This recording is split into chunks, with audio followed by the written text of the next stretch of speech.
A vingança nunca é plena, mata a alma e envenena, já dizia seu Madruga. Yannick Sinner focou nas lições que foram passadas na final de Roland Garros há pouco mais de um mês e já colocou em prática o que ele aprendeu na virada que ele tomou lá no Saibro Parisiense. Colocou em prática justamente na final de Wimbledon contra o mesmo adversário, Carlos Alcaraz. A diferença? O resultado na final.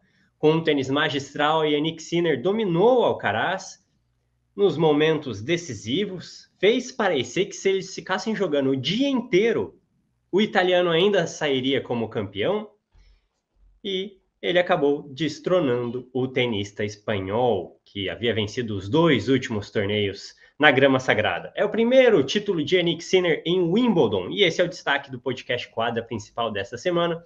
A gente vai falar também sobre a final feminina, o jogo não jogo, o resultado surpreendente, absurdo, e o vice-campeonato de Luísa Stefani nas duplas mistas. Começando, galera, ó, já deixa o like no vídeo e se inscreve no canal se estiver pelo YouTube, siga a gente se estiver pelo Spotify.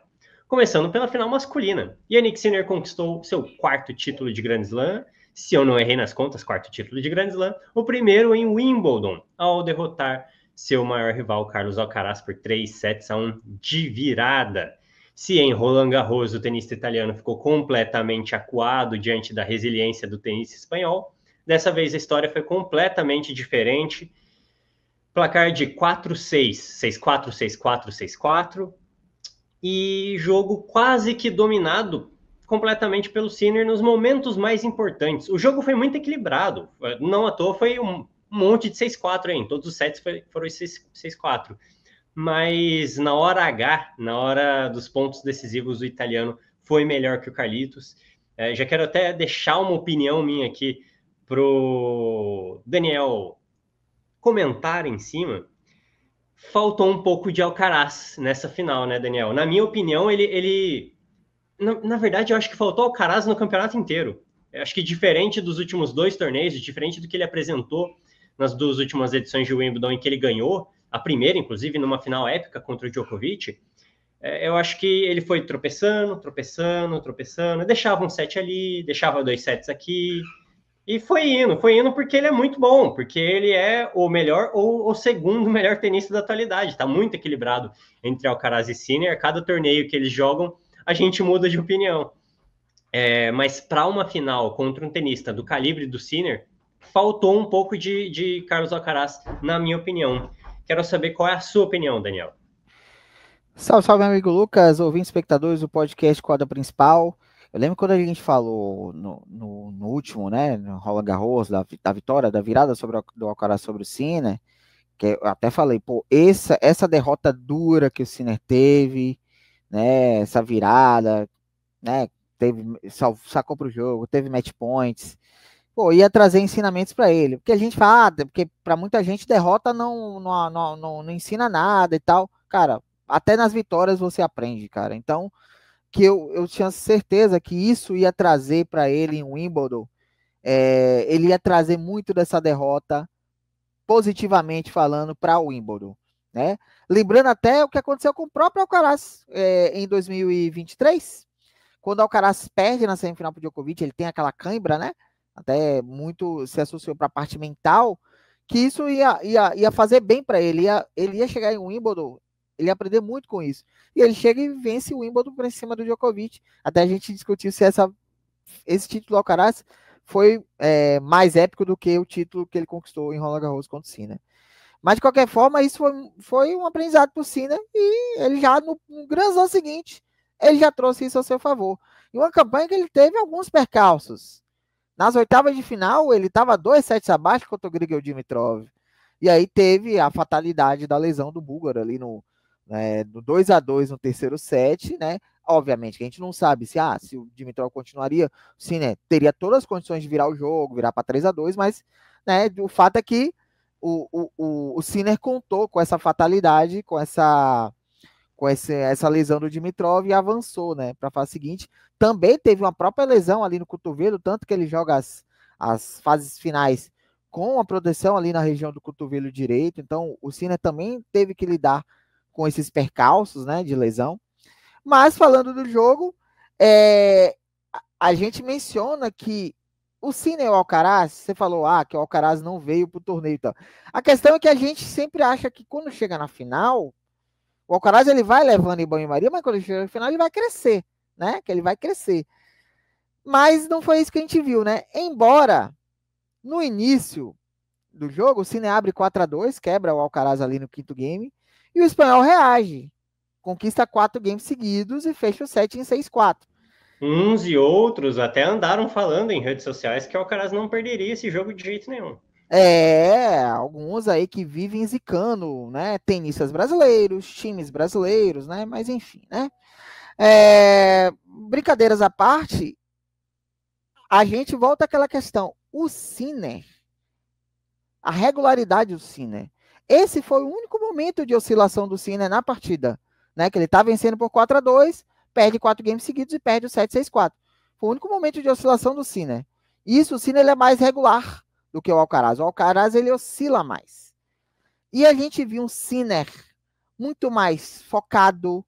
Não que ele não tivesse na final de Roland Garros, mas dessa vez ele estava mordido mesmo. Focado, determinado. Cara, ninguém tiraria esse título dele por nada. Apesar de ele ter perdido o primeiro set, manteve a compostura, quebra logo no primeiro game ali do segundo set. Tem até, no game seguinte, ele até salva um breakpoint, e a partir do segundo set, ele só teve 3 breakpoints contra. Ele teve esse, e teve mais 2 no final do jogo, que a gente vai chegar lá, né? Teve um game duro ali no segundo set, no quarto game, fecha o set 6-4, se manteve firme. No terceiro set, ele quase quebra novamente no game de abertura, o espanhol. Obteve uma quebra no nono game, e aí você vê, na grama, né? Poucos breakpoints, poucas margens, né? Poucas janelas se abrem. E o Sinner, ele foi muito competente, porque nas janelas que se abriu, ele conseguiu as quebras, né? No quarto set, ele quebra ali no terceiro game, salva 2 breakpoints no oitavo game, que a gente, se o Alcaraz quebra, a gente poderia remeter ao filme de Roland Garros, né? Que o Alcaraz também estava 2-1, no caso estava 2-0, né? Mas no quarto set ele também, o Sinner chega a sacar pro jogo e tal. Mas se manteve firme e fecha em 6-4. Eu acho que aqui o que fez a diferença, aí trazendo dados estatísticos, o que fez a diferença no jogo aqui, Lucas, foi, além da questão anímica, você viu o Alcaraz muito... Parece, você falou não era o mesmo Alcaraz, eu acho que a questão anímica pesou muito. E quando você via um Sinner determinado, um Sinner focado, você via um Alcaraz menos focado, às vezes desleixado, às vezes desanimado, né? Às vezes irritado também, porque não conseguia jogar em muitos momentos no saque do Sinner. E falando do saque, o segundo saque do Alcaraz foi uma coisa que pesou muito, né? Apesar do espanhol ter tido 15 aces contra 8 do Sinner, ele teve 7 duplas faltas no jogo, contra apenas 2 do italiano. O primeiro saque teve 53% de aproveitamento, enquanto o italiano teve 62%. Só que aqui o que fez a diferença foi os pontos vencidos com o segundo saque. 51% dos pontos vencidos com o segundo saque contra a 61% do italiano. E muitas vezes, com o segundo saque em quadra, ou era dupla falta, foram 7 no jogo, ou o Sinner já pressionava muito o segundo saque do Alcaraz, já era muito agressivo nas devoluções, e isso minava, né, a confiança do espanhol. Então, o Sinner fez uma partida taticamente impecável, né, anulou os pontos fortes do Alcaraz, e conquistou com todos os méritos o seu primeiro Grand Slam na grama sagrada de Wimbledon, quarto Grand Slam. E aí, vamos remeter, né? Últimos 7 Grand Slams, 4 do Sinner, 3 do Alcaraz, já pegando o recorte desde o Australian Open do ano passado, o que reforça o domínio desses dois tenistas. A gente perdeu Nadal, Federer, tá perdendo Djokovic, e já chegam os dois aí tomando de assalto o circuito com sei lá, uma plataforma, não é nem um degrau, uma plataforma acima dos demais. O Sinner quebra também uma sequência de 5 derrotas para o Alcaraz, né? Não apenas quebra a sequência de derrotas, como promoveu a primeira derrota do espanhol em finais de Major.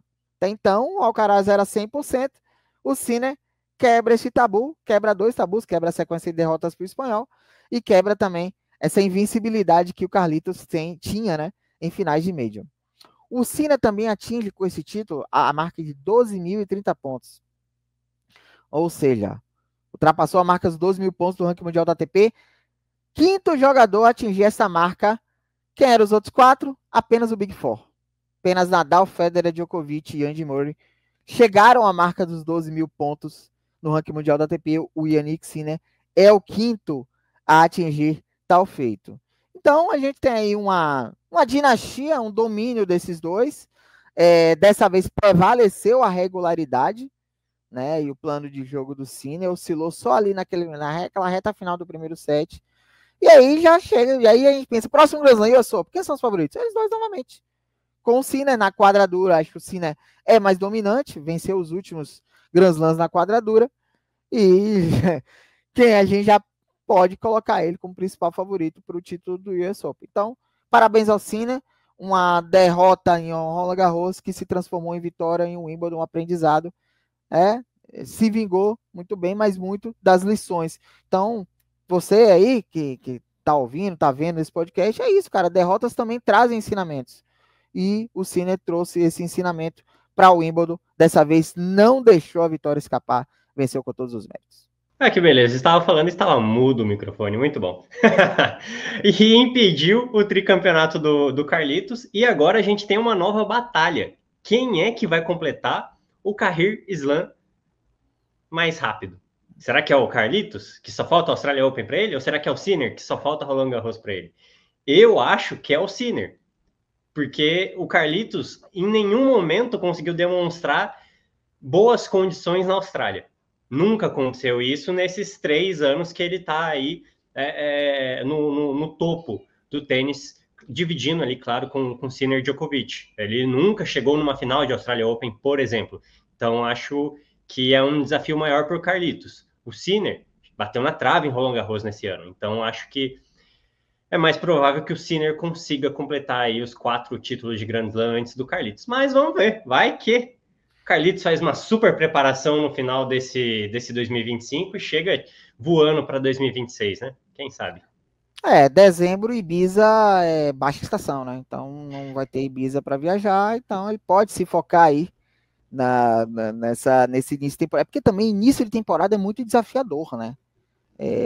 Você já tem que vir uma preparação bem ali em dezembro para chegar em janeiro voando, então, e tem as condições também, a Austrália, muito calor e tal, então, aquela coisa de se adaptar também, mas fica um desafio para o Caraz, ele vai ter a oportunidade primeiro de conquistar o Career Slam antes do Sinner, né? Então, tendo essa rivalidade aí, esse clássico, né, Sincarás, né? Então, é mais um ingrediente aí, mas aí tem o US Open que o Sinner vai defender o título, vai lutar pelo bicampeonato, e o Alcaraz vai ter aí, lá na frente, mais uma oportunidade. Ele que já conquistou também o título em Flush Meadows, vai ter, quem sabe, mais uma terceira final seguida entre esses dois. E eu apostaria hoje, né? Porque realmente esses dois estão muito acima dos demais, né? O único em Wimbledon, o único que poderia furar essa questão de impedir essa final era o Djokovic, mas o Djokovic chegou na semifinal também baleado, né? Por uma lesão sofrida na partida anterior.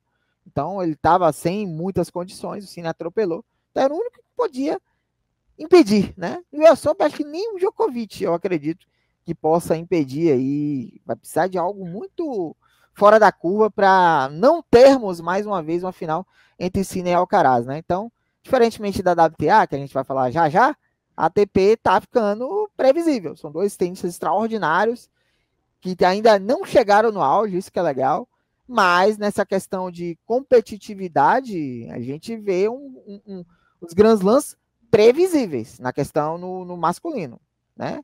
Então, vamos ver o que acontece no US Open. Vamos falar de nível técnico? Vamos falar de nível técnico.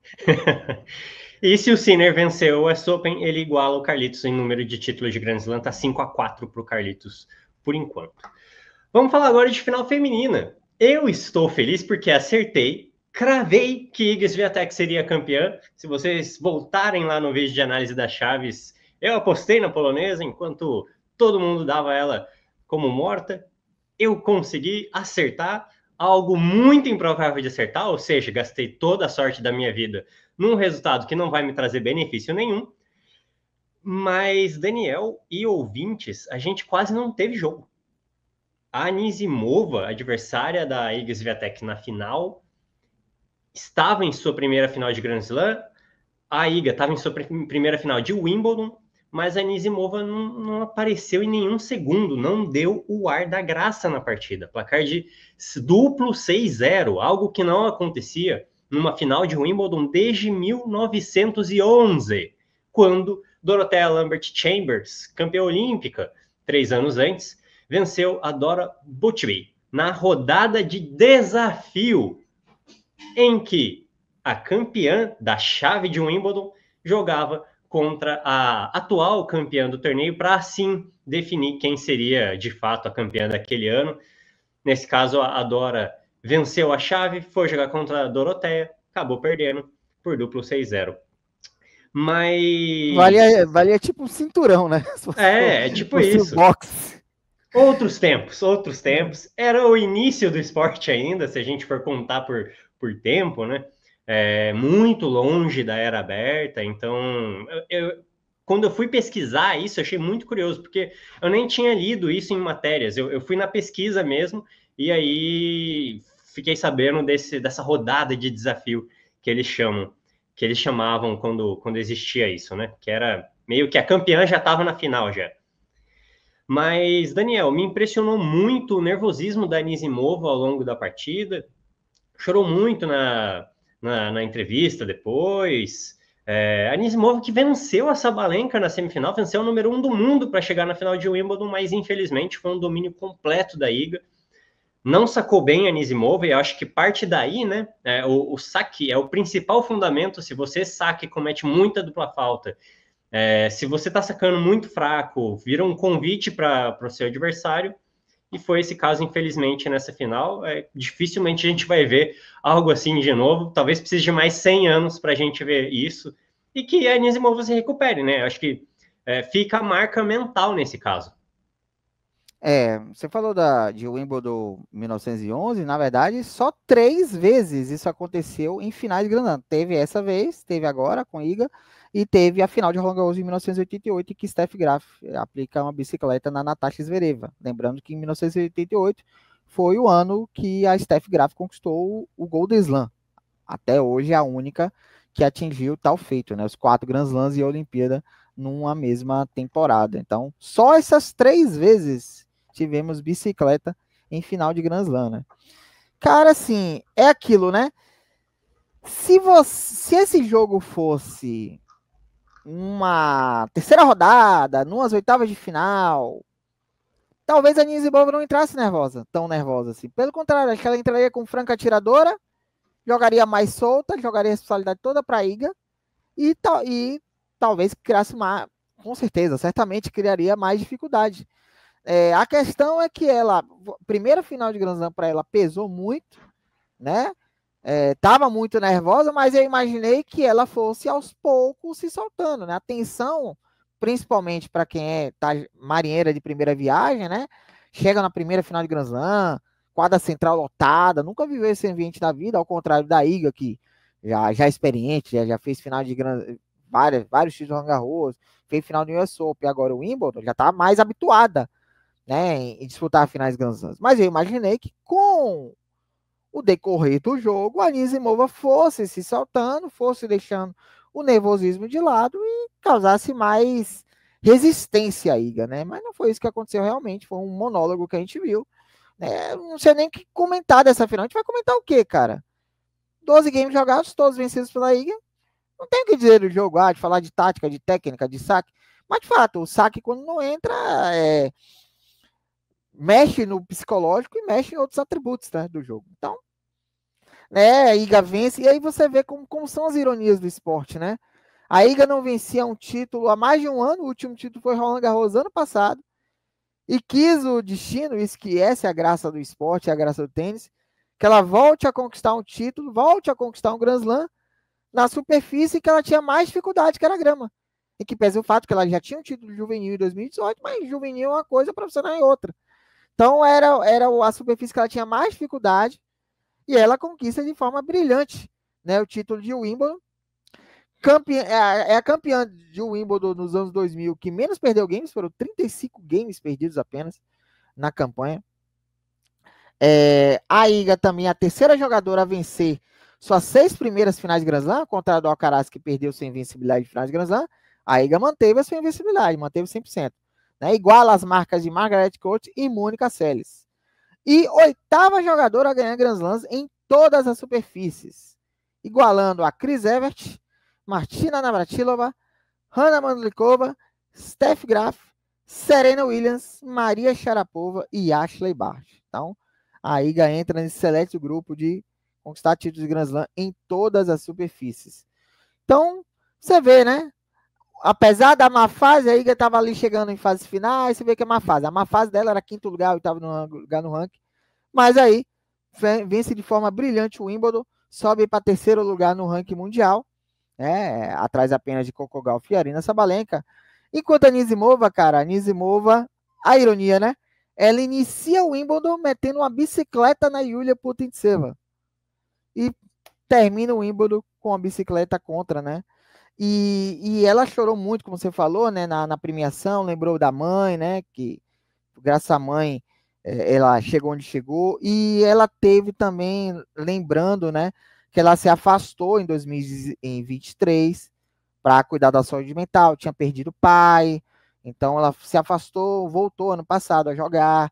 Então eu espero realmente que essa derrota não cause traumas para ela, né? Que ela se torne mais forte, que vai ser uma cicatriz ali, mas assim como ela falou do Sinner, que a gente falou do Sinner, que trouxe aprendizados, que, né, refletiu em conquistas para ele, que reflita também em aprendizados e conquistas para ela em breve, né?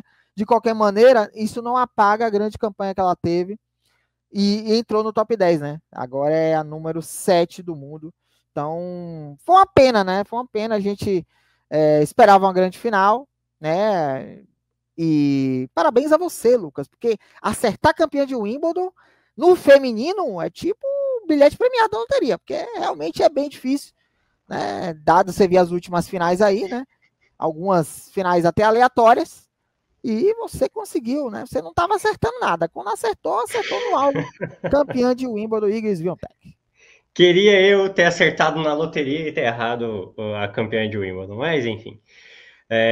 Quem sabe a redenção da Anisimova não tá logo aí no US Open jogando em casa. Seria bem legal. Já é uma história aí que, quem sabe, pode ser contada no último Grand Slam do ano. E eu estava acompanhando a final durante o horário de almoço ali, e estava até explicando para minha namorada a situação do jogo ali, que ela não é muito do tênis e tal.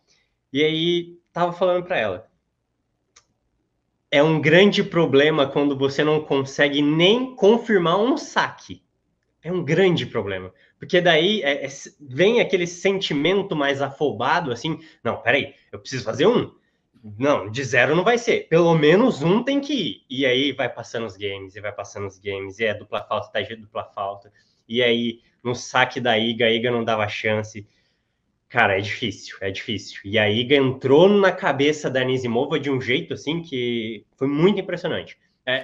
Há uma questão aí da Anisimova ter tomado o duplo 6-0 e que estava ali entre nervosismo, primeira experiência de final em Grand Slam, um filme de tudo que ela passou nos últimos anos e tudo mais, mas há um mérito gigantesco da Iga também que tem que ser ressaltado, porque chegar numa final de Wimbledon, você mesmo disse aí, um piso que não é o piso dominante dela, é o pior piso dela, e vencer assim, parecer a coisa mais fácil do mundo, é mérito total dela. Com certeza, com certeza. E a Iga, ela tem uma mentalidade que eu admiro muito, que ela... o jogo tá ganho. Não baixa a guarda. Consegue manter-se focada. É tipo um time de futebol quando tá goleando 4-5-0, vai fazer o sexto, vai fazer o 7. O Bayern de Munique tem muito essa mentalidade. Se vai fazer 7, faz 7. Se vai fazer 8, faz 8. Fez 10 no Auckland City, né? A gente tem uma noção. Então, a Iga ela tem muito essa mentalidade, uma mentalidade vencedora. O jogo tá dominando, não vou baixar a guarda, não vou relaxar. Então, isso serve de lição para outras tenistas aí, para times de futebol aí que tem uma mentalidade perdedora, né? Então, é isso. E assim como o Alcaraz, falta só o Australian Open para Iga, né? Já tem Roland Garros, tem o Wimbledon, tem o US Open, e falta a Australia Open para a Iga. Então, será que ela conquista o Carry Slam, né? Já na Australia Open? Ao contrário do masculino, que a gente tem Sinner e Alcaraz, cada um faltando um Grand Slam. No feminino, a gente, embora a Sabalenka esteja aí dominante, e assim como o Sinner, a Sabalenka já tem mais de 12 mil pontos, né, na liderança do ranking, 12.420 pontos. Ó, tem quase 5 mil de vantagem para Coco Gauff. A Sabalenka só tem títulos na quadradura, né? Enquanto a Iga já tem títulos em toda a superfície, como eu mencionei aqui, até essa marca. Então, a Iga está muito mais perto disso do que a Aryna Sabalenka. E mostra, né? Títulos em superfície diferentes mostra como você completa, né? Como você consegue se adaptar. E foi muito desafiante para ela. Não vinha bem, não fazia grandes campanhas em Wimbledon, não fazia grandes campanhas em Wimbledon. Veio ali como quem não queria nada e abocanhou o título, um troféu maravilhoso que é a salva de prata. Lembra muito o troféu da Bundesliga, né? A salva de prata, sim, belíssimo, conquistado pela polonesa Iga Świątek. É isso aí. E para fechar o podcast, bora falar de Brasil. João Fonseca foi a terceira rodada do torneio de Wimbledon, perdeu para o chileno Nicolas Jarry em 4 sets. Com o resultado, entrou no top 50, ocupando a 48ª colocação, seu melhor ranking na carreira. João Fonseca está no top 50, sensacional, sensacional. E claro, a gente tem que falar de Luísa Stefani, vice-campeã de duplas mistas em Wimbledon, jogando ao lado do britânico Joe Salisbury. A Luísa foi derrotada na final pela dupla de Katerina Siniakova e Sam Verbeek, enfim. Fica aí o questionamento. Por duplo 7-6, inclusive foi 7-3 nos dois tie-breaks, né? Bizarro esse resultado, igualzinho. Grande resultado para a Luísa. Volta aí a uma final de Grand Slam. Ela foi campeã de duplas mistas em 2023 lá no Australia Open, junto com Rafa Matos. Depois disso, oscilou entre boas e más campanhas em Grand Slams no geral. Consegue aí mais essa final. E fez um bom papel também em duplas femininas ao lado da Timea Babos. Pasmem, perdendo para Katerina Siniakova com a Taylor Townsend, chatice em dobro nessa dupla aí da Townsend com a Siniakova. Então a Luísa perdeu 2 vezes para a tenista tcheca, mas saldo positivo para a Luísa. Vamos ver se no US Open, que é o grande lugar dela aí, que ela sempre vai muito bem, se ela consegue mais uma boa campanha, quem sabe uma final em dupla feminina, seria muito bom. E que legal ver a Luísa voltando aos poucos. Veio aí de um ano esquisito no ano passado e agora parece que está se reencontrando com a Timea Babos. Eu gosto muito dessa dupla, Daniel. Eu acho que se elas seguirem firme tanto nessa temporada ainda, que há mais 5 meses pela frente, como no próximo ano e depois, cara, eu acho que tem tudo para elas ganharem alguns grandes lances. Quando a gente fez o vídeo da análise da Chaves de Wimbledon, eu falei que eu não tinha muita expectativa nas duas brasileiras, a briga era para ver quem ia mais longe, igual eu fiz até a comparação com os brasileiros no Mundial de Clubes, né, da FIFA. E assim como os clubes brasileiros do Mundial de Clubes da FIFA, né, fizeram a campanha acima do esperado, acho que as duplas brasileiras fizeram a campanha acima do esperado. A gente teve o Rafa e o Marcelo Melo chegando nas quartas de final, né? Mas realmente, de fato, o grande destaque foi a Luísa Stefani, que fez um grande torneio. Mas infelizmente tinha a Katerina Siniakova no meio do caminho, né? Os 2 torneios, cai nas quartas, já tinham perdido para a dupla Siniakova e Townsend em Roland Garros, perdem o Wimbledon também. E essa final de duplas mistas que foi decidida no detalhe, né? Duplo 7-6, né? O primeiro set ali sem quebras, né? E detalhe mesmo. Eu acho que na final foi uma grande final. Todos os 4 jogaram muito bem. Do lado da Siniakova, para mim a melhor enquadra foi a Siniakova dos 4. Se fosse pegar o MVP da final, Siniakova, que carregou o parceiro dele, o holandês lá, o Verbeek. Mas acho que foi um grande jogo, né? Mas é aquilo, eu acho que o que pesou contra a Luísa e o Salisbury foram as devoluções. Eu acho que eles pecaram bastante nas devoluções, então não incomodaram tanto o saque da dupla holandesa e tcheca, né? Então, mas foi um salmo extremamente positivo, mais uma final de Grand Slam para a Luísa. Nas duplas femininas, acho que a escolha foi correta, né? Com a Timea Babos vencedora, experiente. E com essa campanha dela com a Babos, elas sobem para 7º lugar na corrida para o WTA Finals, que envolve as 8 melhores duplas da temporada. Então, se a temporada acabasse hoje, Luísa e Timea Babos estariam classificadas para o WTA Finals, né? E estão em 7º lugar, e a outra dupla que tem a brasileira, que é a Bilal, né? A Bia e a Laura Sigmund estão na 9ª colocação, então eles seriam a primeira dupla alternate, né? Então, vamos ver, né? Realmente ano passado foi um ano meio esquisito, meio escolhas erradas, muita troca de dupla, a Luísa não conseguia formar uma parceria, firmar uma parceria até que surgiu a Timea Babos aí, pelo visto, vai seguir em frente, né? E a gente pensa assim, pô, a dupla da Luísa com o Joe Salisbury encaixou bem, né? Ah, vamos ver se eles jogam juntos no próximo Grand Slam, US Open? Não vai ter próximo Grand Slam, porque o US Open inventou uma gincana, né, de duplas mistas aí na semana pré-US Open. Então, em vez de vermos Luiz Stefani e Joe Salisbury de novo, vamos ver Carlos Alcaraz e Emma Raducanu. Vamos ver o casal que não é mais casal, Stefano Tsitsipas e Paula Badosa, Tsitsipas. Ou outra... não. Não, mas grana aí, meu irmão, tem muita grana aí, é capaz de, né, juntar aí só para jogar essa gincana aí. Então, em vez de vermos essa dupla novamente, né, uma dupla que se encaixou, que entrou de última hora, né, porque não tinha entrado na chave, entrou de última hora e fizeram essa grande campanha, não vamos ver no US Open inventar essa gincana aí. Então, o que é péssimo para os duplistas, né, porque é o ganha-pão deles. É o ganha-pão da Luísa, é o ganha-pão da Salisbury, a própria Timea Babos, que já teve no circuito de simples, mas hoje foca mais na dupla. Então, é ruim para eles, né? Porque eles não têm tanta oportunidade, né? Não tem uma premiação como os simplistas ganham, né? Então, você ainda priva, ainda tira esse torneio para eles ganharem, né? Ter a oportunidade de ter mais prize money. É complicado, mas infelizmente negócios, né? O dinheiro fala mais alto que tudo. Eu acho que não precisava, acho que querem criar essa gincana, beleza, faz, pô, pré ali, um esquenta, pô, legal, chama público. Mas não tira o torneio oficial de duplas mistas. Exatamente. Eu acho que o problema foi aí, o problema não tá em criar esse torneio aí, é que o campeão vai ser em 2 dias. É você tirar o torneio tradicional de duplas mistas. Eu acho que esse que é o problema maior, tá aí. Mas enfim, né? É sempre o tênis inventando moda, né? Então, é complicado. Mas de qualquer maneira, grande campanha da Luísa Stefani aí, que agora chega a superfície que ela joga melhor, que a quadradura, né? Então, agora não tem mais outra superfície a não ser a quadradura, então que ela siga nessa toada aí e que aos poucos vem recuperando o terreno também no ranking mundial. Ela tá perto ali de voltar também no ranking individual, se não me engano, tá perto de voltar ao top 20. É isso então, galera.